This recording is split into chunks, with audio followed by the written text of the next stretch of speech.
Yin, you got it? You I okay? am there. All right. Wow, looks like we're live. Woo! Holy. Woo! We're here. Late as usual. Painfully My fault this obvious time. that I have not shaved in, it must be 2 weeks. Though the studio's done. I know Dylan can't see me, but the rear part of the studio, it looks a lot better than it did before. And you know what? I was like, the amount of crap I had on the walls before, so all of that Orlex stuff, was pretty much unnecessary. I'm gonna use Yeah, it you found to. the. I'm gonna use it to hunt down some problem areas, like a couple of the corners here that are an issue, and then I'm gonna actually try to patch those up because, whew, not bad. I've got all my panels up, and you can see behind me. Well, you can't see behind me, but I've got one panel directly behind me with two Orlex on either side. And it's good to go. So So what do you find is more effective, your panels or the Orlex? panels. Yeah, and a huge. You know why that is? A huge function of it is thickness. Yeah, Thickness is yeah. very important. Well, and all it is it's wool fiber, or it's yeah. I mean, it's simple. Yeah, but it's just rigid fiberglass, right? No, it's wool insulation. It's not even Okay, rigid that's rigid. fiberglass. It's Rigid. I should say rigid fiberglass. It's like the rigid Coings 503 or whatever. no, I don't. It was 705. I think it is the Corning 705. The rigid stuff. The stuff that's not the pink fluffy crap. Hey, Bean. Yeah. It's it's not rigid. It's actually like insulation, but it's wool fiber, so it's wool insulation, and it's meant for this. It's called Safe and Sound. Well, the And wool stuff is good because you don't have to worry about getting shards of fiberglass all over the place. well, yeah, the wool's just as bad in your hands, but it won't kill you in the end. 703 and 705.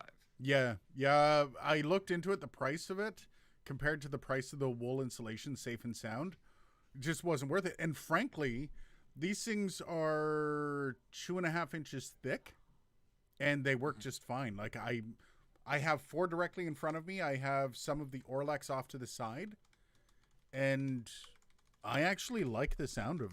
It's still got a little bit of.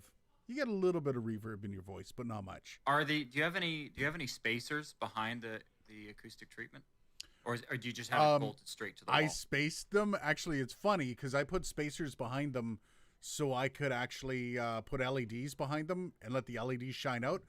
But I didn't put the spacers far enough in so I could still see the individual lights on the wall. Oh, yeah. So I do have spacers now. But the spacers are good because that's another like having an air gap between them and the wall makes a Yeah. huge difference. Yeah. So if you were, it would be a good experiment at some point for you to try it with the Orlex, doing something similar where you space them off from the wall and check their performance versus right on the wall because you should notice a massive difference. Oh yeah, I'll try that. Man, time wise, it has not been. I haven't had a lot of time over the past few weeks. This room took me 2 weekends above and beyond working my day job. So Oh, lovely. yeah, it's been fun. The painting, the filling, all that stuff, and then kind of getting everything. You have to take your whole desk apart and then put it all back together. Yeah, it was a good time. It's been a very busy couple weeks. Now I had 2 videos shot before the SM58 versus the SM48, which no one's watching, by the way. I thought that would be a video that people would be all over. I watched it. What I do you did my think? job. What do you think? Yeah? I'm sticking with the 58. Oh, yeah, no. You can tell the 58's better, like by a mile, but I think the point I was trying to get across with that was if you're in a band, And you want something cheap.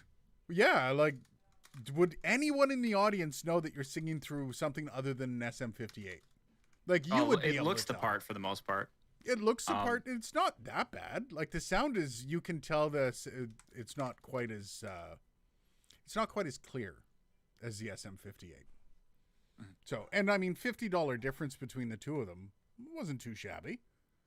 So you weren't as impressed by the 48 as I thought you'd be, or what?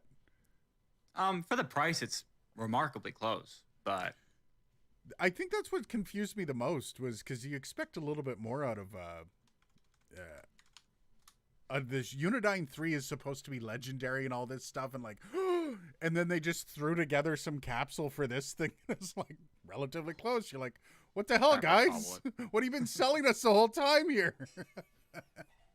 So then, well, honestly, I think like it's similar to like a lot of people, like when it comes to guitars, put a lot of time into like getting the perfect pickup. And what people don't realize is on a guitar, placement matters a lot more than the actual type of pickup. Like where is the pickup along the string makes a much bigger difference to the sound. Now, don't get me wrong, like the Seymour Duncan stuff, awesome. Like there's all kinds of great pickups out there that are like low noise, high signal output, like blah, blah, blah. But as far as actual like textural changes, I think it's a lot of the same with the microphone. I mean, you get, there's a larger difference between like a dynamic mic and a condenser mic than there is, between like different dynamic mics or different condenser mics. Now, there are differences, but if you're like expecting it to be like night and day different, it's like you have to actually have a different, like put two transformer, solid state condenser mics next to each other. There's a lot of similarities. You put a tube condenser mic next to a non-tube condenser mic, different. I want to try a tube condenser mic now. I've never worked with a tube condenser, ever. They're higher noise generally, obviously with the extra circuitry involved. Well, you got a tube in there. Tubes are loud just by their nature, right? Yeah, so I wouldn't use a tube condenser unless it's like a really good one, like a U67. But that's going to give you a lot of body to the, like a richness, no? Like having a tube. Yeah, it'll give you a certain creaminess. Yeah. Yeah. No, that makes sense. Kind of a natural. Speaking of old technologies, perfect segue into the first point that I want to talk about this week, which is actually kind of old news now, but it literally happened after our stream last Friday, so I didn't get a chance to talk about it. Good or bad? Bad. Oh no, what's up, man? Yes, Rupert Neve passed away last week. Yeah, I know. If you don't know, if you guys don't know who Rupert Neve is, he back in 1960, this guy is like the grandfather of amazing audio gear, particularly preamps, but he made mixing consoles. He started his first big company, Neve Electronics, I think back in 61, and then back in 05 started up Rupert Neve Designs after some other company bought out Neve and merged. But so he was 94. Wow. 94 years old. For anyone listening, why is that name? Now, obviously, that's processors, right? That's what you're talking about when you say Rupert Neve. Mm-hmm. What set his apart from everyone else's? Just the sound, just the way, the kind of the richness that, for example, one of the Neve preamps that's probably the most famous, I think just because it's popular, it's just the kind of a go-to Neve preamp is the Neve 1073, which you can still buy. Neve back in, I forget what year it was, they merged with a company called AMS, so now they're AMS Neve. And just to put in perspective, one 1073 preamp, so all it is a volume knob for your microphone, essentially, is about $3,000 for one channel. But these preamps, as far as transformer preamps, so they're not tube preamps, they're solid state. They impart a certain richness. They tape clipping really well. They make any mic sound better than it is. They shape the sound just really, really well. Yeah. If you're looking for a preamp that's transparent, which is what a lot of interfaces are going for now, is like essentially the equivalent of like a straight piece of wire, which is still good. Yeah. Like Solid State Logic makes those, but Neve preamps, they're color preamps. They're there to add richness and texture and to emphasize an already good mic and an already good source. So they were sort of known for that. There's other companies that are in the same league, but whenever, like Neve for processors is like Neumann is for microphones. Like they're kind of, they go hand in hand. So do you light a candle? I don't mean that disrespectfully either. Like when oh no, I wasn't personally affected. I was like, oh, that sucks, but I wasn't like, oh my god.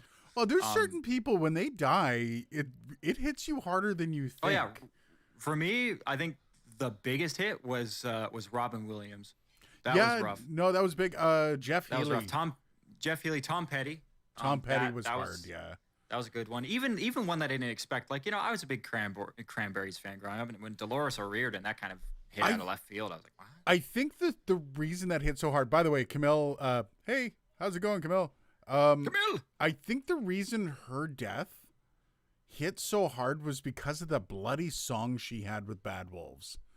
Well, the remake of the song, because that was gut wrenching listening to that song, and she was actually the day she died on her way to do the backup vocals for that song. So yeah, that sucks. That's a hard one to suck And on. I liked her voice. I liked her style. I think she had a really like a unique sonic. Like as a musician, I think she was in a good spot. Other than the fact that she's dead. But no, there's been a couple of celebrity deaths that have hit. I think Tom Petty hit me more than I thought it would. Like I'm a Tom Petty fan, but I was like, oh man, like to me, there was nothing. Like Tom Petty was like the essence of like rock and roll. Like that guy, Yeah. there was nothing that I would consider posery about Tom Petty. Mine was Clapton. I Eric like Clapton? it. Yeah, that's the one that when he finally passed away, like he stopped touring. I'm like, I wanted to go see him live. Tickets were like $300 for nosebleeds. No, I'm good. I'm not gonna pay that. However, Clapton's gonna be the one that'll probably knock me down for a couple weeks when he passes away. Jeff Healey was the one. I was supposed to play a show with Jeff Healey. We were just setting it up, me and his manager. No. Like I was supposed to open. He was going to do a fundraiser for something, and his manager heard me playing in Brampton. He was like, "Dude, I love the bluesiness." I'm like, "Yeah, big Jeff Healey fan." He's like, "You want to play with him?" Yes. And he passed away shortly after that. Anyways, welcome to the show. We actually have viewers at the moment, and here we are sitting talking about our favorite dead musician or artist. So you weren't as sold on the SM48 versus the SM58. You don't think it was that impactful of a... I was just blown away by the fact that when I did have a band, I could have had a bunch of 48s instead of dropping a grand on mics. I'm thinking about it from the perspective of me, not the perspective of me 20 years ago. Yeah. I'm thinking about like for the price, the fact it's like half the bloody price of a 58 for its performance. Sure. I would never invest in it now because I don't buy cheap things now when I could just get the 58, which, it's for me, $100 now, like when you're in the biz and you kind of have a revenue, like you have cash flow with these kinds of things, you can like $100 is like, so that's just a... What you're saying is you don't want to buy the SM48 off me. Is that kind of... No. Oh, damn. Nope. I was kind of hoping for that. Nope. And this is, I kind of teased Dylan with this earlier, this gross mass that I yanked out of one of my SM58s. Looks like snot. It does, doesn't it? But that transformer, you remember the dude on that video that was trying to yell at you? Accused you of... There was no transformer in the SM58. I know people at Shure. That's a transformer. No. His thing was that there is a transformer in the SM7. That was his argument. It was the opposite. That there was. Yeah, in this fine gentleman right here, which there is not. You can go on not only can you open it and physically look at it, but you can go on the Shure's website and they have a publication talking about the SM7B, and they outline very specifically transformerless. I think I'm frozen. I don't know if anyone watching. I can't tell. Yeah. If anyone can look at the video, the live video, and let me know if I'm frozen. Because I'm frozen through OBS. So now you don't know if it's getting translated through. Yeah, now I've got to actually go online here. This, I was gonna say, let me jump on that YouTube. Just a small little check here. Little technical glitch. So Friday live now. Yeah. And skip ahead to live. Because I just look like I'm holding some random mass in front of me here. No, I'm actually...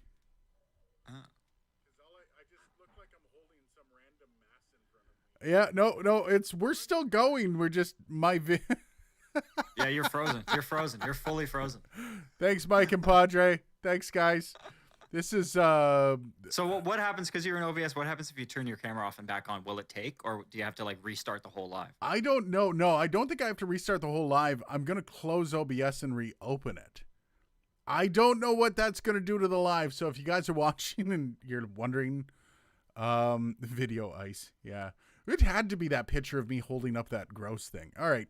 I'm going to close OBS 2 seconds, open it back up, and see what's going on. All right. All streams recordings will be shut down. Oh, man. All right. So if we stop here, we'll be back in a second. We'll be back in like 2 seconds. All right. All right, there we go. Are we back? We are back. Wow, look at that.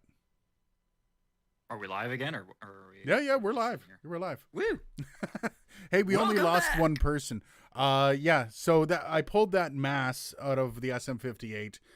This is the next video coming up. I'm going to be doing the SM58 without that transformer to see whether or not it sounds like the SM7B. And I'm also going to compare it to the SM48. Might as well throw that in there as well. And put a whole big comparison thing up to see what happens. Should be fun, right, Dylan? You're the one that told me to do this. Now, what are you expecting out of this? For which? The SM58 versus the SM7B without a transformer. I mean, they're already pretty similar as is. I think you're going to see even more of a similarity. There are some differences between the 58 capsule and the 7B capsule. No, So they say they've still not going to be tweaked it. They say that's what they say. They took because they're both based on the same capsule design. It's the Unidyne 3. Unidyne 3. Yeah. So, but the actual cartridge itself, the capsule, the voice coil windings are different on this. Okay. I believe the 7B has more windings on the voice coil, which has certain impedance implications as well as obviously some sonic. So that's what they mean by tweaked it, is they wound the coil a bit extra. Well, that, and I'm sure there's some other, maybe some structural differences. Like if they've made it bigger or smaller, that will obviously affect. But I haven't actually taken apart one because I don't have the gear to put it back together, so I'd essentially have to sacrifice a 58 and a 7B in order to do that. Well, I'm not that into that idea. I've never, I don't know how much you have to do to take apart an SM7B. I've never tried. I've never even looked at it. Taking apart a 7B is actually really easy. Oh, really? Like if I take off this, it's going to be loud. Because that's just yank hard, right? The grill? Yeah, there's like a little ridge that you kind of have to get your nails in and then pull it off. It's a little plastic ridge. And then inside, you can see on camera, there's 3 screws around the peripheral. All right. Take those off, and it splits in 2. Oh. Take that off, and this whole grill comes off. Cool. And a bunch of stuff with it. So it's actually really easy. Oh, I'm going to have to try that. But what does the Bible also, say? That's a cool name. If you take these screws off the back, you can see everything. The wiring and all that. Changes, yeah. All right. Good to know. I'm going to try that one day. Because I'm gonna put on the big fat stupid. All right, you do that. But what does the Bible says? The SM7B is my third love. What's your first 2? I'm curious. You have Bible in your name, so keep it clean. Do you feel like you need the big one very often? No, never. I just feel like putting it on because why not? I've got it. My son. I don't like it because it cuts down the high end a lot. It also gets in front of your face. Oh yeah. Look at this big thing. Look, and I don't like how it looks. I mean, maybe if you work for CBC or something and you want to have, like, if you're doing AM talk radio, use this. It doesn't matter. Use it. I do find it muddies it just a little bit, and it's already a relatively muddy mic. Oh yeah, pretty. I mean, I'm processing the hell out of it right now, and it's still probably muddier. Well, someone asked me why I don't run the stream with the SM7B because I don't have any inline processing. Like, I have nothing. I would directly into my interface and over the air, and it's not going to sound that good. Direct in. Like, it's not going to sound bad, but it's not going to sound that good. It's not going to sound condenser. Yeah, it's not going to sound that. There's not going to be any sparkle. Condensers kind of have a natural sparkle. I find the SM7B, which is part of why people like the SM7B, is because it's kind of more neutral. Yeah. But and more warm than it is sparkly. But so right now, with this, I'm a little bit duller. Let's do a popping Peter test here. Ooh. So popping peas drive producers particularly batty. So how bad was that? Nothing. Really? Okay, so let's try it with the regular one. Yeah. Let's try it without one, actually. Popping peas drive producers. How's that? That's pretty bad, yeah. Yeah. What do you have? What's your processing on that? Because even that wasn't that breathy. Well, it's also too, like, I don't know, you and I both learned in college how to perform without popping, so I'm just so used to not. You would think, man, I'm still really bad for it. I don't know, every once in a while, especially with the SM58s, I set them up and I don't corner them because I've gotten really bad at cornering, because when I'm doing a video, you don't want them on the corner, you want them directly in front of you, and I pop like an SOB. It's bad. But what does the Bible says? God first, wife second. That's fair. And Bang's Naughty Bit says the RE20 is a royal pain to disassemble, especially when the foam dries out. And I like No, close thanks. talking with a large windscreen. Yeah, no, I don't think wanna I'm do that. disassembling an RE20. That thing's a no. Oh, That's- they're built like a tank. It's the worst. I hate it. I mean, I love it because they look awesome, but I hate it because yeah. But so no, so without it off, it popping peas. Oh, It's yeah. not great. And then let's see with the regular one on, popping peas. So, So- it's probably a little better. Well, it's But this one is take your clearly- EQ curve off when you do it, because your Well- EQ curve is killing your pops. Well, so let's see. I've got to. I'll just take off all the processing. We'll just see what happens. You're gonna have to gain up a bit or what? Am I loud enough? Yeah, well, you right up against it. Yeah, you are. I'm loud enough. Okay. Well, this is a mic you kind of have to get right up against because if I go back here, it drops down like. Yeah, the difference between you with, wow, Let me that's listen to myself impressive. For a second, let me listen to myself. Oh yeah. As opposed to with processing. Now try popping it with that thing off. Oh, okay. So let's take this off. Popping peas drive producers particularly batty. Yeah, you can tell your EQ curve takes a lot of that plosive And off. I'm also like I'm actively trying to make a horrible. So I Yeah. would say this is good if you've got a podcast and you regularly have guests. All right, turn your stuff back on. Yeah. That's fair. Also, another factor is that the capsule, as you know, anyone who's ever taken the windscreen off an SM7 knows that the capsule is actually quite far away from the business end of the mic, which helps. This Yeah. grill diffuses a lot of the peas. And again, if you know how to perform the peas, like popping peas drive producers particularly batty, you can Yeah. not pop. Uh, There we go. I'm gonna call him, but what does? It's hard to say his name all the time. I have an SE-DM1 Dynamite for my SM7B. I'm guessing the Dynamite. I think that's the inline. That's like the It's fat another head. inline little. Yeah. Yeah. There's a ton of them out there. How does a cloud They're lifter not- stay they're- so they're- expensive? They're not hard. Well, okay. So Cloud as a company is a bit prestigious. Like they're right. ribbon mics. They've been known for years. It's not necessarily because they're also the first to market. They were the first to have a Yeah. mic activator. That's what these things are called, by the way, is mic activators. Yeah. They're the first to invent one.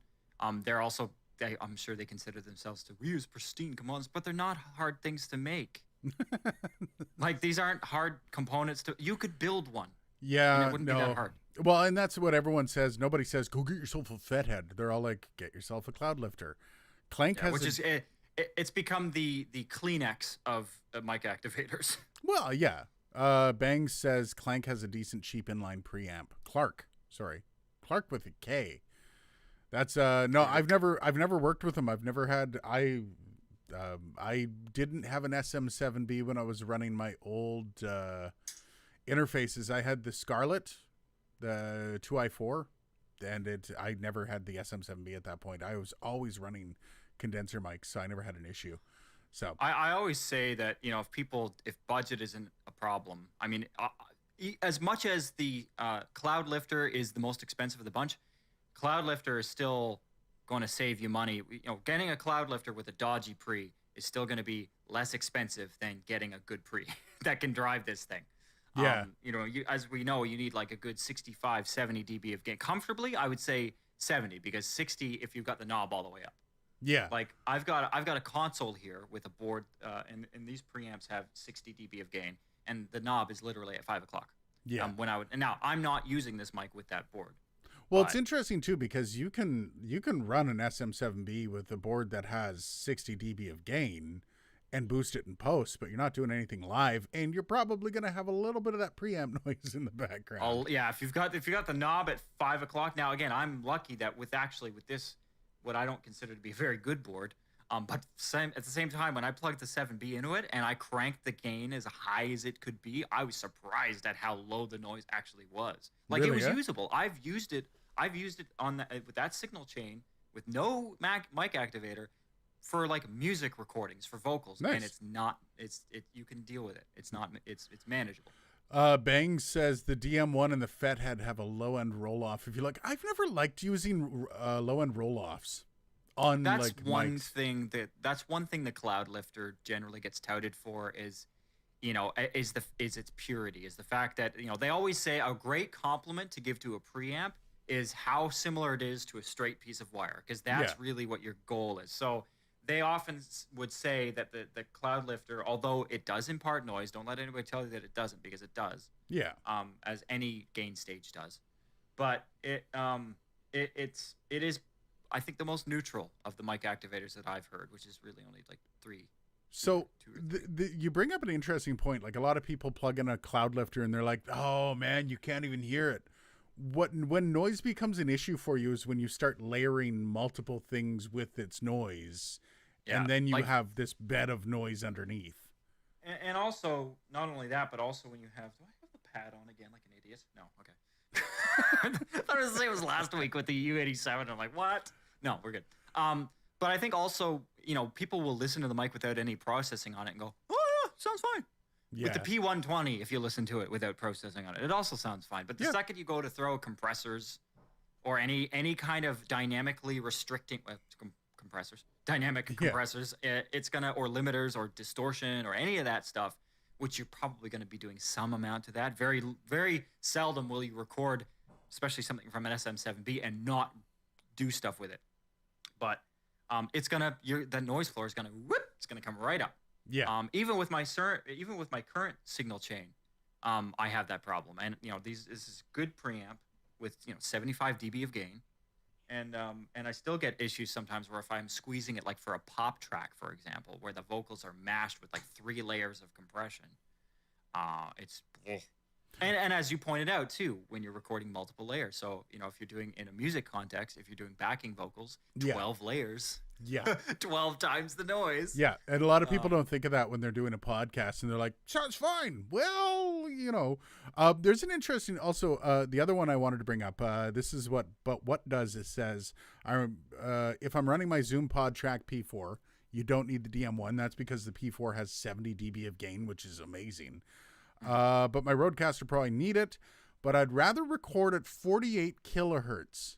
Now, this is one of the things that everybody dumps on the PodTrack P4 for. I know you can tell a difference between 48 kilohertz and 44.1. Does it matter? I use 48 kilohertz for video, because that's the video standard. So 48's my standard, other than for doing radio stuff, because I know, like, for music it's different, because if someone ever needs to use it for a piece of video, I can give them the 48K 24-bit version, and the quality is there. But so 48 is my standard for everything else other than radio, because like, who the hell's going to use a radio ad in video? Well, but you're cutting a podcast at this point. You've got a PodTrack P4. Does it matter when you're doing a podcast anything over 44.1? So here's what so if something is going on Spotify, it obviously gets processed to a certain degree and gets like anything that's too high gets trimmed down. Like, if I upload a song for distribution to Spotify's platform at 192 kilohertz 32-bit, Spotify's going to go, nope, squeeze it back down.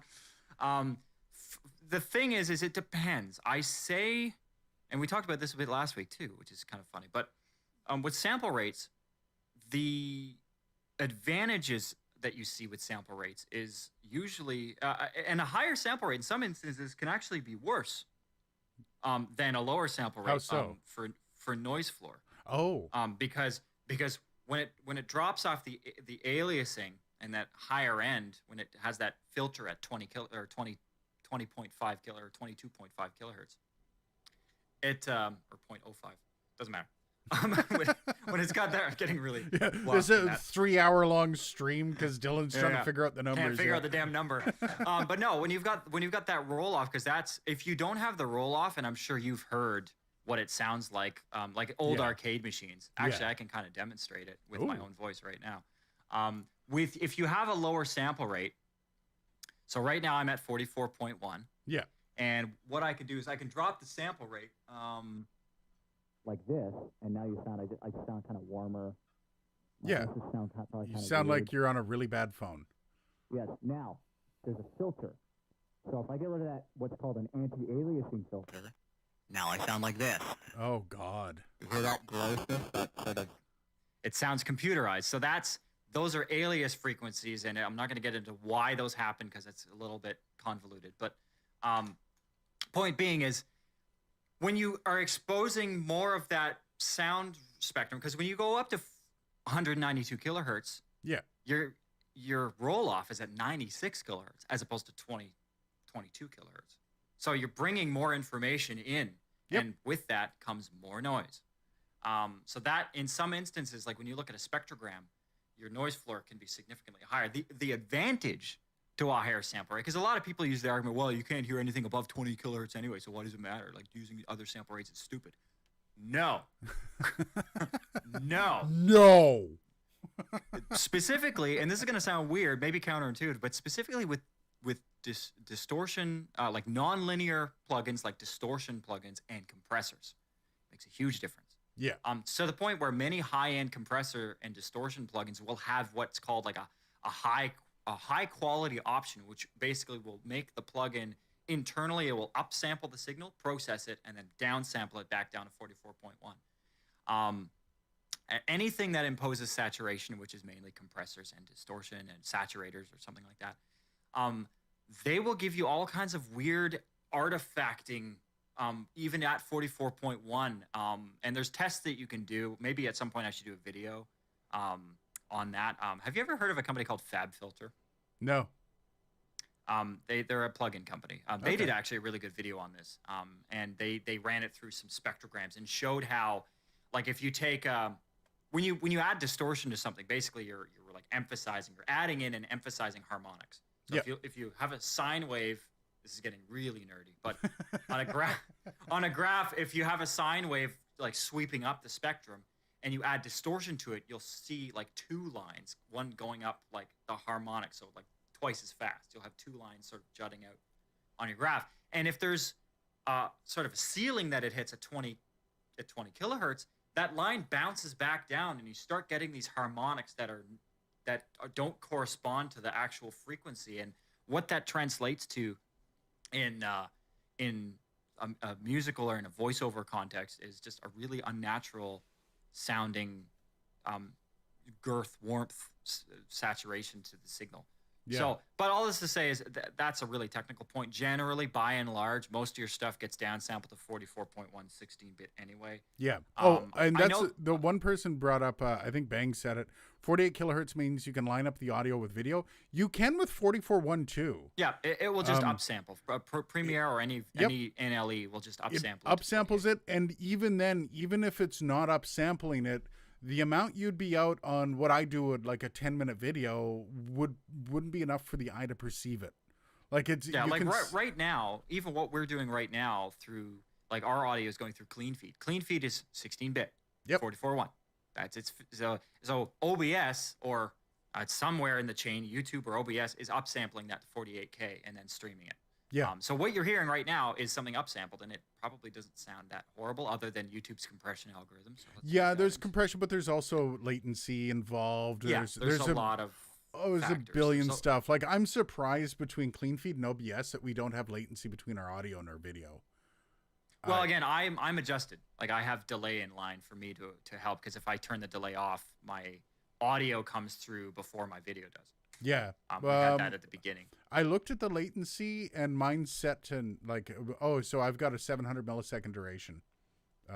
So right now, Discord's video is about 251 millisecond difference, which is pretty significant. Yeah. Okay. From video to audio. So Clean Feed is 200 is a quarter of a second faster than Discord. Bang says it's the best plugin company ever if you want basic effects. I just started getting into plugins and stuff like that. Well, if I don't do music, why am I running a bunch of plugins? I don't even do my own voiceover from the basement anymore, because I stopped doing voiceover because I'm doing YouTube now. So which company was he talking about? The one you mentioned there, the one Fabfilter. Yeah. Fabfilter. Yeah, they're very expensive, but they're kind of like Isotope, and I'd almost argue that they're the quality of like that you can get. Like Isotope is good at combining a bunch of things into one. Yeah. Like the Fabfilter Q, like their EQ plugin, is awesome because it's got like sidechain functionality. It's got some like multi-band analysis function. Like there's a lot of features packed into that plugin. And their reverb plugin also really, like they've got a several of, as you put it, basic processors that are really good. I'll look into it. I need a good EQ, and I don't know if I'm going to find that through But again, Isotope. it's hard. it's hard because I mean, Isotope with the current bundle, you just have RX right now, right? Yeah, I'm not gonna get. Is it Neutron or Neuron or whatever? Neutron, yep. Neutron. Yeah, I'm Neutron, not gonna end up with that. That's the one that you get the EQ bundle with, and it's what, $200 for an EQ. So Neutron is one plugin, and I'm actually using it right now on my VO. And it's a bunch of plugins in one. Like it's one plugin with a bunch of modules. So like in mine right now, I have got in one module or one instance of it, I've got an EQ. I've got, a saturator, adding a little bit of meat to my voice. I've got an EQ. I've got a compressor. I've got a transient shaper, which is another just fancy form of compressor. A secondary compressor. So there's 5 things in one plugin, and Isotope. I think they were pretty much the first to start doing that. To have with their Ozone series, to start having plugins with multiple modules, and it was kind of a neat idea. But they're good. Wave stuff is good. Wave stuff is great though. See, going through Waves, it's again, you've got to buy the bundle if you want the EQ, or you're paying $80 for an EQ, and it's Bundles are where you get bundles and the sales are where you get your the meat and I potatoes. think the last one I looked at, it was $100 on sale, and I'm like, but I'm money out to money in. That's what I'm always looking at, and what am I going to get out of it? And I don't see what I'm going to get out of it yet. Now, that said, I am starting to work music a little bit. So that's probably going to be opening my world with plugins and such. So I don't think that's going to be a problem. Financially, I'm going to be broke. Completely and utterly. Oh, yeah. No, this is, don't get a plugins. It's deep-hole and expensive. Yes. How much do you have in plugins there, Dylan? Impress How much the money crowd. or how many plugins? How much money do you figure? Ballpark. Maybe 10 grand. 10 grand. Jeez. Maybe. Well, again, I've got but when you start getting in the music world, you start getting into things like sample libraries, and I've got one sample library from Native Instruments that is $3,000 by itself. And then on top of that, I've got I don't have. It's funny. I've got so many Waves plugins now that I'm sure you've seen the Mercury bundle, which is basically the flagship mother load of Waves plugins. I've got probably 80% of the Mercury bundle at this point, but not from the Mercury, just from purchasing individual ones. And on Waves, they'll let you, if you already have licenses for a bunch of the individual products in a bundle, they'll let you upgrade for proportional to the amount that you already have, which is kind of neat. A lot of companies won't do that. Yeah. So you can trade in your licenses for the littler bundles to get the bigger ones. So I think to get the Mercury bundle, which is normally $2,500, now it'll cost me $200. Nice. because I've got so much of it already. I will point out, and this is something Bang said: learn with your DAW's built-in effects. It will be fine. Yep, and this absolutely. is where, and I've always said this: I am not a producer. I don't produce. I never went to school. I don't I can produce my own stuff and do relatively well with it. You went to school. Come on. I went to radio. That's not production school. And you had production class. Well, no, I've always worked. I've always worked in recording. I've always worked with a bunch of different DAWs, so I know my way around. But I'm not a producer, and there's a huge difference between somebody that can produce something and a producer. And this reminds me. We were going to do the bit We've got to do that commercial video. Yeah. And this is something that we're going to be doing to try to show the difference in that. Because I know there's a lot of people, and it's because of podcasting now. I'm a podcast. They're like, I just do it myself. I'm a podcast producer, and I'm going to sell my talents as a podcast producer. Okay. I mean, I'm not knocking anybody in specific. I mean, there are a lot of great, very talented podcast producers out there. I work with some of them. Yeah. But you know how many shitty podcast producers that I've met that have no idea what the hell they're doing? Yeah. Most of them. Yeah. Well, it's also, to be fair, I mean, the industry, if somebody put out their own podcast and they're like, I can produce podcasts.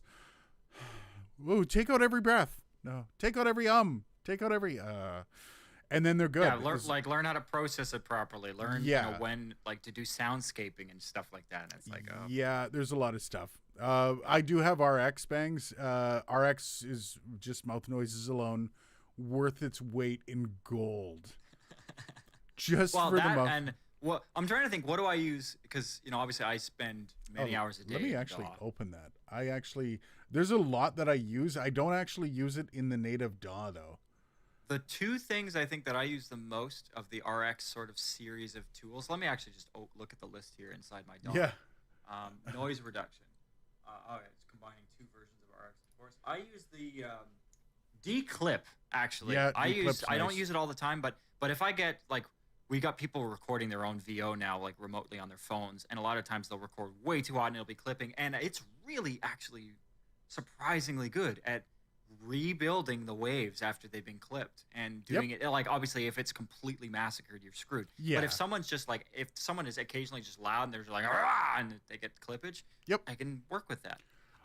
So I use that a bit. Spectral denoise and mouth declick are the two big ones. that I use. See, and this is the one thing I've got to get you to walk me through the spectral denoise. I've worked It's with it a not little bit. complicated. No, it's not complicated, but you got to know what you're looking for.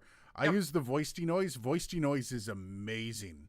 Like, just as a one-click denoiser for sitting in your basement, taking care of. Well, you're not getting rid of like your fridge in the background or anything like that.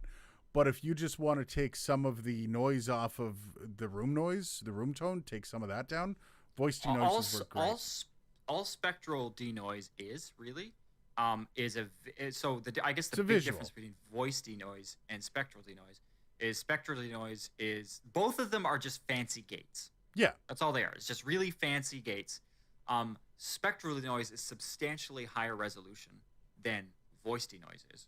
Yeah. Voice denoise, that said, voice denoise is quicker to set up than spectral denoise. Spectral denoise requires a couple little, little things to do. It's not impossible. It's not hard. I wouldn't consider it challenging once you know how to do it. But it is a bit of a process. Yeah, I got mouth declick I use. I do use the deplosive. It's actually one of the best deplosive tools I've found. If I'm in Adobe, if I'm in Pro Tools, I will open up just a single band EQ and roll off the low end on the pops, whatever. That's a film industry trick. They've been doing that for years. But if I'm on Adobe Audition and someone's popped a P really bad, I'll just highlight deplosive sensitivity. Done. Yeah, and it's fantastic. I've tried the de-esser. I prefer the Waves de-esser that I've got. Yep, the Waves de-esser. The Waves de-breather. I also am a huge fan. Yeah, the breath control on here is okay. It's not as good. I find it clips a lot more of the speech than it should. De-crackle, it can be kind of useful. De-reverb is horrible. Yes. That does not work. De-reverb. Also, de-bleed. I've thought about trying out the de-bleed. I've never really had an instance where I needed it. Yes, you're in actual RX. I'm looking at the RX sort of the third-party attachments. Oh yeah. There's the half of the crap's not in there. I know. It's probably because some of these features require context. So RX, when all it's able to do is being fed in audio and it's just going off of what it's being fed, it's a lot harder. Like one thing, for example, I don't know if you've ever used the adaptive repair feature inside RX, but it's I've also still got RX6, so I haven't even updated. Well, RX6 and RX7 both have that. I think they're up to RX8 now. Yeah, I think they're up to RX8. I haven't. I'm waiting to I haven't get seen a couple. point to it. I haven't seen a point to it, so I haven't invested in it. But so let me import something here. If you have a file and there's a noise in the file that you want to get rid of, like I'm trying to see if I have any crappy client recordings in here. Here, one second while you do that. But what does the Bible say? Says SM7B noise gate de-esser, and that's it. On an SM7B, I'd love an EQ. Definitely on any mic, really. Yeah. On any mic, EQ. And I find on an SM7, like I find with large diaphragm condensers, LDCs, you'll get there's sort of natural compression that the mic, like the mic is super sensitive, so even quiet stuff comes into it pretty well. Whereas with the 7, I find you'll be ramping up your compressor a lot more aggressively because this thing is almost too dynamic sometimes. Like if I back up 4 inches and I don't have any processing on it, my volume dips by like 15 decibels. It just fits my voice crazy. well. Yeah, that works. Whatever works. I've never needed a noise gate, especially on an SM7B. That said, I do all of my stuff in post. And I just use an EQ curve. Yeah, so getting back to the adaptive stuff in RX, in Photoshop, the content aware. Yep. So adaptive replacement inside RX is the same as content aware is in the context of photos even videos. So like if you, for example, and I've had it where somebody was singing and they were getting really into it, and they banged the mic stand in the middle of like a perfectly good take, and I was able to spectrally like carve that out in the spectrogram and like lasso it, and gone. But not like it didn't leave a hole there. It filled in what was behind it underneath it, just like Content Aware does. Like, that's cool. RX, the stuff that you do in RX is incredibly powerful. Very cool. In fact, what happens if I like while we're doing this, if through Discord, if I share my screen, will it just pop up in place of my video, or will it scroll? I don't know. Try it. Let's try sharing. Let's see what happens. Let's see what happens. Up and stop asking me stupid questions. Resolution, sure. Go live. Oh yeah, here's your screen, man. Perfect. So, in here. Oh, am I still alive? Yeah, I'm just. I'm watching. I'm with you. Okay. You're not. The full screen isn't up. I've got to move it around here, so we're good. Gotcha. Yeah, that's cool. So inside here in RX, if you see something now, this isn't a great example. I don't even know what this is, to be honest. But I can see, for example, if I don't like that, this little, for some reason, this harmonic thing, I can highlight this, and you can see it retained some of the textures underneath that, even though I kind of wiped it out. And there's a bunch down here. So it says instant process. You've got attenuate. You've got declick. So if you just see a click, like, for example, that might be considered a click, so I can just highlight that. And it didn't do anything. Lovely. Man, I love your tutorials. They're great. Yeah. There we go. So if you use attenuate on any of this shit, obviously attenuate works pretty well. Replace, I find, is the most intuitive one. If you need to add gain to something or improve some harmonics, you can do that, and it'll gain it up a little bit. Obviously, you have to do it a bunch before it's noticeably improved. That's cool. It is a neat feature, and again, because you can do it with the lasso, you can do it with the square selector. You can use and I've used it both. Even so, this is a good example. I'll switch back to my normal video feed now.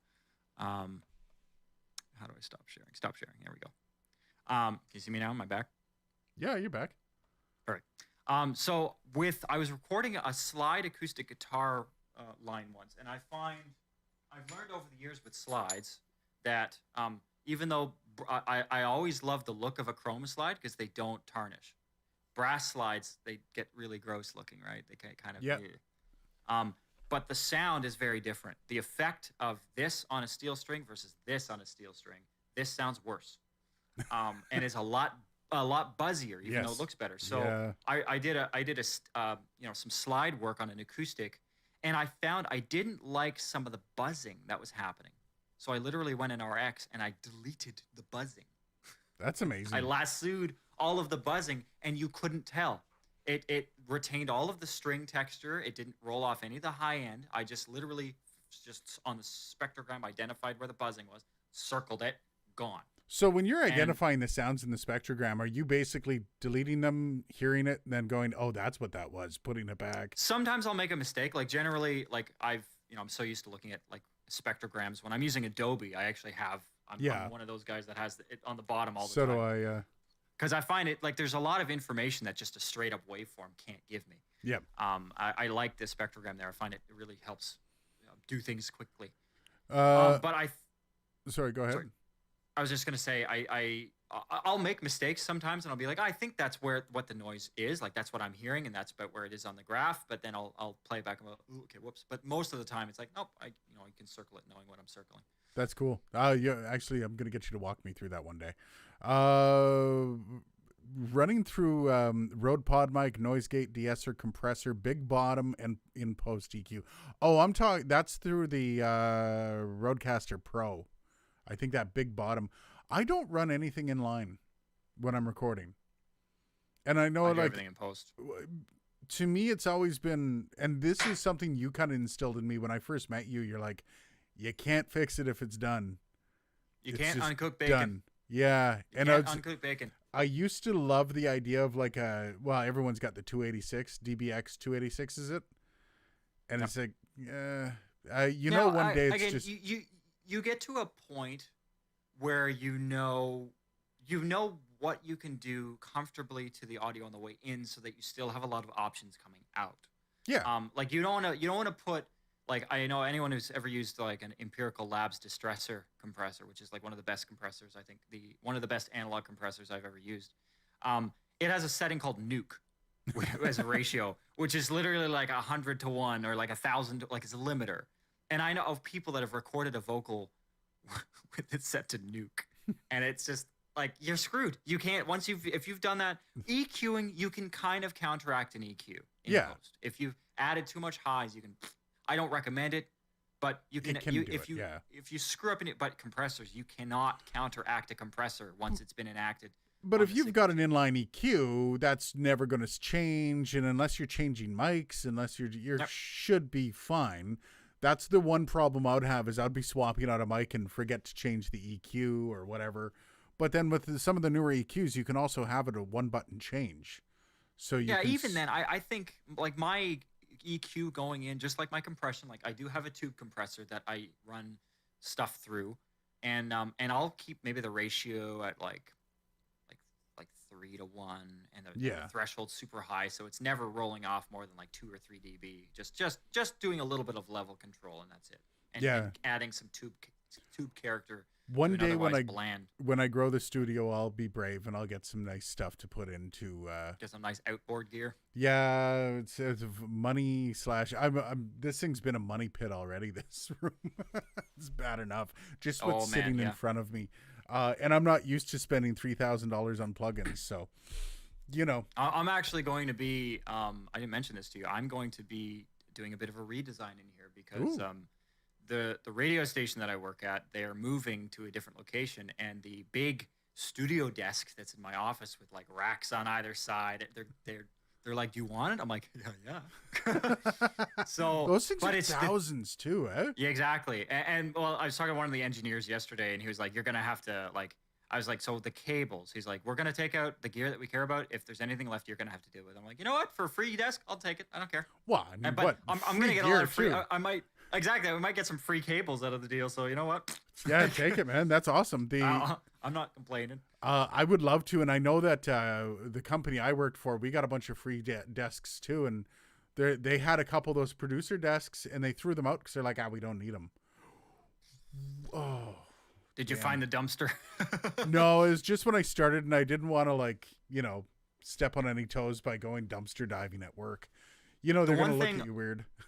The one thing I'm not looking forward to with it is like I don't want this to be like one of those IKEA jobs because I'm gonna have to disassemble it. Like it's not coming out of there in one piece. Like the surface area of the tabletop on this thing is massive. Like I'm gonna have so much workspace. You're gonna need a truck. I'm definitely gonna need to enlist the help of a pal to at least with a pickup truck to help me bring. But I'm gonna have to take it apart like on site. I'm gonna have to disassemble it, and I'm hoping it's bolted, not glued together. That's my first hope. Oh, that's my first hope. And I have seen those little plugs that they put to hide bolts. I've seen those on it, so I know there's pieces of it that are bolted together. No, I don't think they would. Well, because they had to get it in there. I doubt they glued it when they got it in there. Well, that's it. If they had to get it in, if they got it in, I can get it out. That's my thinking. But I don't want it to be so complicated to get it back. But I'm gonna have to do a very big redesign in here. To accommodate it, and I'm gonna have to give away some furniture. So you're digging it. You're gonna be staying because if you get that, you're staying in London. You're not leaving. Oh no, I'm gonna have to move with. I'm gonna have to move it with me. That's gonna be the funny thing. If I end up either moving back home or moving to Kitchener or Toronto, which are all possibilities that are in the immediate future, I might have the studio set up in one way, like this looks great, and then 2 months, okay. Yeah, start taking everything apart again. I know exactly how that feels, and my studio is like 1/10 of the complexity of yours. So, it's but painful. It's still, I have a 7-foot desk that's never empty. That's basically my studio. When I moved here, just this room took me 2 weeks of every day after work plugging away to get this up to work. Really? Yeah. Oh yeah. Man. There's a lot of cables. There's a lot of ins and outs. There's a lot of my favorite cable, which is I can't pull it, but it's about this thick, and it's going between my preamps and my converters. So I had a fun video idea. I was gonna run it by you, see what you thought of it, because you're gonna laugh. How to make an XLR snake with Ethernet. I knew you were gonna laugh. Why did you drink water when I told you you're gonna laugh? I didn't believe you. I didn't believe you. You can make a 3 XLR snake with an XLR or with an Ethernet cord. cable. Sorry. What? You don't like it? You're gonna yell at me? You can you can get shielded Ethernet cable, and all you have to do is make sure you just jump the ground. Are you just ignoring me now? No, I'm looking for an example of how I have made Ethernet cables over the years using. Give me a sec. You keep talking. I'll be Okay. So the principle is simple. With an Ethernet cable, you have 6 wires in it. So you just make sure that the ground is, so one XLR has 3 and then 2 and 2, and then you just make sure the ground is jumped for all. And you can have an XLR snake. Now, whether or not you'd actually want to put this into, I know that my engineer actually ran with an XLR snake on most of his 8. Oh, that'd be impressive. But I know my engineer at my radio station, he ran with only Ethernet cable for all of his XLR cables. So I figured that would be a fun little how to make your own XLR cables. And here's Dylan back with his. I'm back. Telephone has 6 or 4. Rat Sound make XLR two. Ethernet sound tools. Oh, cool. That guy's a boss. I love that guy. He's got a YouTube channel. Oh yeah, I'm guessing. Yeah. Rat Sound is it called? Rat. Yeah, I think that's his company. He knows his shit. Yeah, sorry. Ethernet has 8 wires. Sorry, my bad. Ethernet's 8. Yeah, so you'd be able to put 3. 2 or 4. Yeah, you'd be able to. RJ45 versus RJ11. Yeah. So with Ethernet, so here's the thing. So this is an example of an XLR cable made with Ethernet cable. Yeah, it works well. And it works. Yep, it works. I would never ever take it gigging.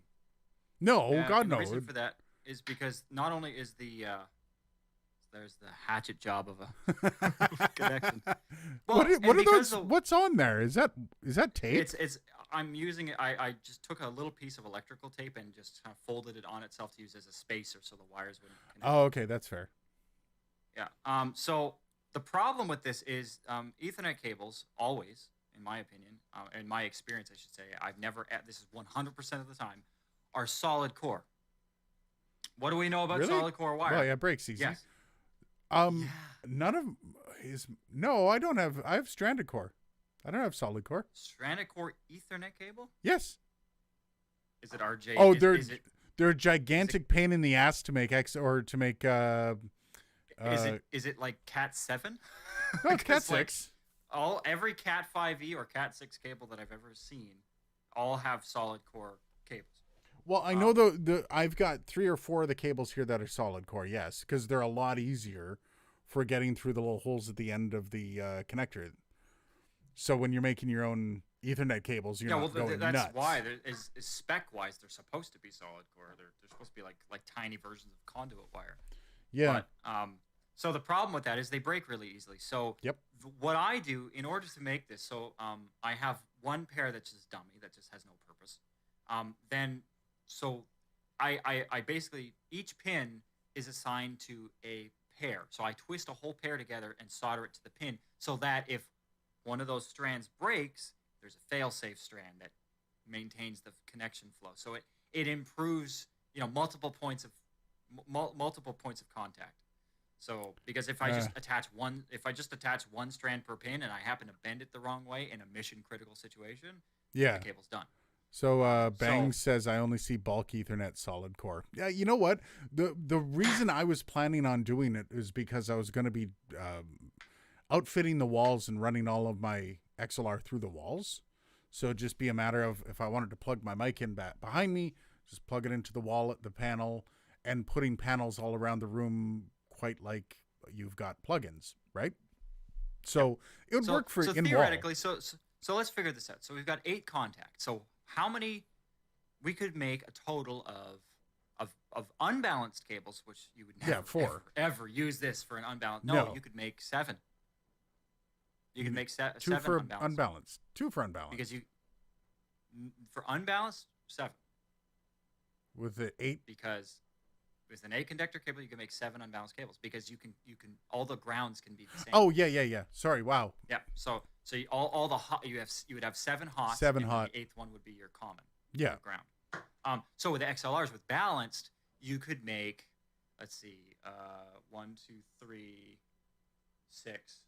You could make three. You could put three XLR, three balanced TRS or XLR cables on a single one of these.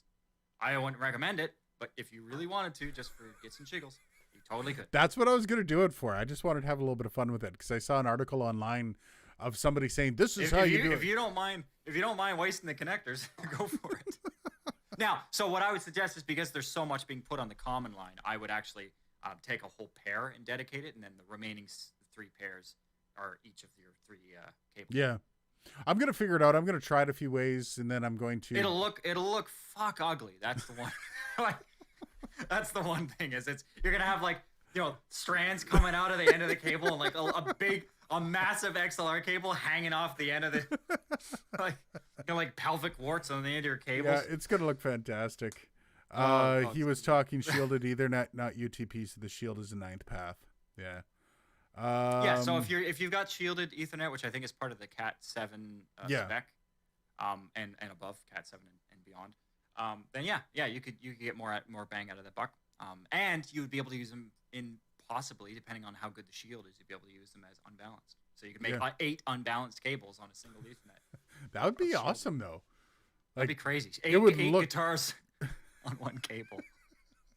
I just the impedance, I wouldn't want to do that. Yeah, I'm just trying to figure out like those stupid ways to like burn time off with videos. Well, plus, I mean, you know, why not use this? Like, this shit is cheap. I got 300 feet of this for $20. Yeah, no, it's ridiculously cheap. But I was looking into some cable for XLR, and I think it was like 75 cents a foot, which isn't bad until you're putting together a 25-foot XLR cable. See, I think I got $150 for 300 feet for audio cable. That's what I ended up getting. Which so 50 cents a foot. Yeah, that's not bad. Which wasn't terrible. And it's good cable. Yeah, and it's not bad until you're putting together a long XLR cable, and then it's almost cheaper to go buy it, because with the connectors themselves are $5 a piece minimum. Yeah, it's this, so it's actual, like, I mean, this is not a great color. Oh, the tan brown, that's beautiful. It's orange. It's is like it orange? Washed out. Yeah, it's like a baby poop orange. Get some of the purple stuff on sale, man. It's purple. It's funny though. I do when I bought the spool of it, I got the blue because it was actually on sale. I was like, how is blue not, like, blue's a nice color for kids. No, you want black. Mogami is rolling over in its corporate grave with this discussion. Of course they are. Of course they are, with their blood. Well, though, again, I won't knock Mogami because they're worth it. Their cables are worth it. They're bloody expensive, but they are worth it. Yeah, I got yelled at by an engineer who told me that now you can $2 cables just as good as a Mogami. And so, did you do the test? Did you? No. Oh, wait, weren't you going to go to the transmitter site with him? Whenever he comes to town, dude's like a fart in a windstorm. So you never know when he's coming to town. Like most engineers. Yeah, he's an engineer, so he shows up. Do you want to do dinner? Because dinner is very important to engineers, or breakfast, one of the two. Food in general, I think. But not lunch, because engineers don't get lunch. No, they do. They're working. No, they're working on lunch. Glenn, we do lunch quite often. All of the meals are well covered with the engineer. Don't worry about it. Anyways, I was an engineer. That wasn't the case. It's been an hour. I'm gonna go enjoy our Friday. Thanks for joining us, guys. Appreciate it. Thanks, Bangs. Learn something new every time Bangs is here. And everyone else, Camille, hey, but what does the Bible say? That is a tough name to roll off the tongue. Rob, let's call him Bible say. Bible say. That's probably best. Rob, there's some other people here earlier, but I think they were all just kind of sitting on the sidelines watching us. Bean, Camille, Mike, Padre. Cheers. Thanks for watching, guys. And video coming out on Monday, SM58 and SM7B. We'll see how that one goes. I wonder if people are going to enjoy that. After the first one, the SM7B versus the SM58, I pissed a lot of people off. Like, I've seen the SM57 and the 7B combined, but I've never actually seen somebody do a 58 to 7B comparison. No? So that'll be interesting. I mean, I imagine the results will be the same because the SM57, 58 are the exact same mic. Oh yeah, well, they're not exactly the same, but sonically they might as well be. Yeah, I mean, I would say the 57 is a slightly smaller diaphragm, so it tends to react to harsher waveforms better than the 58 does. Oh, Like okay. it reproduces harsher looking, like guitar strings, for example, are a harsher looking waveform, so it takes stuff like that better. But anyway, I still don't Interesting. have a 57, so one of these days I'll pick one up, and then I can actually Yeah. include that in some of the.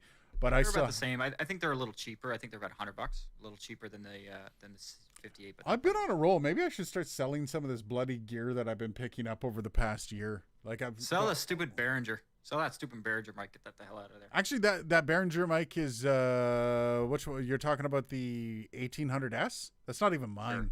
I borrowed it. Okay, good. So I do have the 8500 though coming.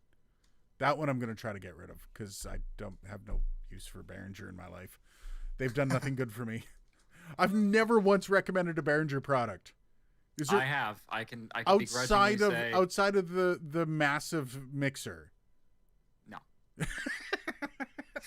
No, well, actually, it's not true. I do have a pair of Behringer active monitors that I've had for a long Okay. time, and they're okay. But as far as microphones or boards, I think their preamps are horrid. Oh, they're just disgusting. They Yeah. okay. So the Q502 I got when my board blew up, and a buddy dropped off the Q502 for me to use just in the time being. They actually have it set up, and you have to read the manual. I had no idea about this. They had it set up where it's only 15 volts for phantom power instead of 40 volts phantom power, and you actually 48. have what's that? We have 48. Sorry. And you had It's a to range.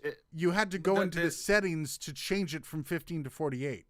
And I was wondering why everyone's like, dude, you're really quiet. I'm like jacking the thing up almost to 100%. But I didn't know that you actually had to go in. Of course, I didn't read the manual when setting up this tiny little mixer. Well, the Zoom, like I know my H6, it has different phantom power options. I think it defaults to 48. But there are That different, should like, be the default. well, here's the thing, though, you have to understand about phantom power in microphones is anything that, whether it's a DI box, a mic activator, if it's following the phantom power spec, Yeah. it should be able to operate in a variety of voltage conditions, particularly ones that are lower. Because what happens is, like on a typical mixer that has one phantom power bus, when you plug in one mic, okay, it's probably delivering 47, 48 volts, cool. But then if you were to plug in a second mic with a separate load and meter that again, it cuts the voltage down like 40 volts. And then if you've got 10 mics plugged in, it's going to be dragging, it's going to be pulling down that voltage a lot, but the microphones will still operate just fine. And because my they're mic, designed to be able to sustain that. my mic still operated with 15 volts. It's just Barely. the amount of gain I required. I would say 15 is a little low. But that's what it came standard with. So I ended up. That's dumb. So then when you are on a Behringer board and you have to add all the gain, what do you think comes with that? Yeah. It was incredibly noisy. Anyways, never going to recommend. Although the 1800 is a little too grating for me. The 8500 though, we'll see if that one's. Yeah, you particularly hated that microphone. I get that. With passion. All right. Dumpster Well, fire. have yourselves a great week. We'll see you Monday with a new video. And thanks for joining us.